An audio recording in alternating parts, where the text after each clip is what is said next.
مجلسی ارکان اسمبلی اور ارکان قانون ساز کونسل پر مشتمل ایک وفد نے آج D G P Telangana doctor Jitendra سے ملاقات کی۔ اس موقع پر مجلسی وفد نے D G P doctor Jitendra کو مویشیوں کے تاجروں اور ٹرانسپورٹرز کو ہراساں کرنے اور حیدرآباد اور تلنگانہ کے دیگر حصوں میں بقرعید کے موقع پر جانوروں کی منمانی ضبطی سے متعلق ایک یادداشت حوالے کی۔ یادداشت میں ان لوگوں کے خلاف کارروائی کرنے کا مطالبہ کیا گیا جو ٹرانسپورٹیشن ڈرائیورز کو غیر قانونی طور پر ہراساں کر رہے ہیں۔ ڈی جی پی سے ملاقات کرنے والوں میں مجلسی اراکین اسمبلی جعفر حسین معراج، میر ذوالفقار علی، ماجد حسین، کوثر محی الدین، محمد مبین، احمد بلالہ اور ارکان قانون ساز کونسل مرزا رحمت بیگ، مرزا ریاض الحسن آفندی شامل ہے۔ بعد رکن اسمبلی ملک پیٹ احمد بلالہ نے میڈیا سے بات کرتے ہوئے تفصیلات سے واقف کروایا۔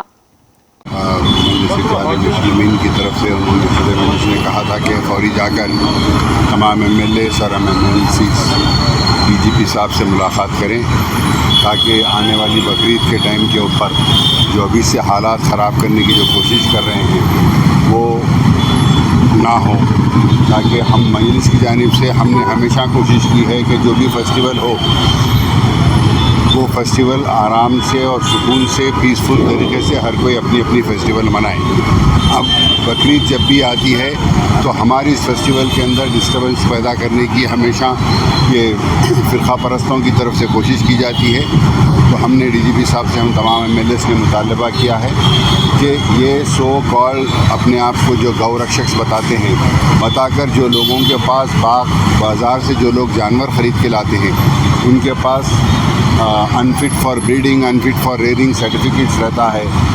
تو جو جانور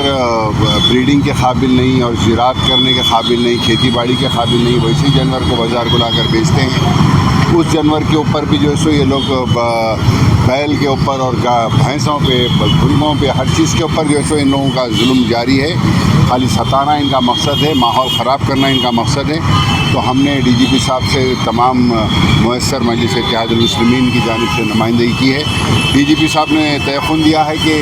انشاءاللہ اس بار ایسا کچھ نہیں ہوگا، پولیس چوکس رہے گی، ان کو کہیں بھی کسی قسم کی غیر قانونی حرکت کرنے نہیں دیا جائے گا۔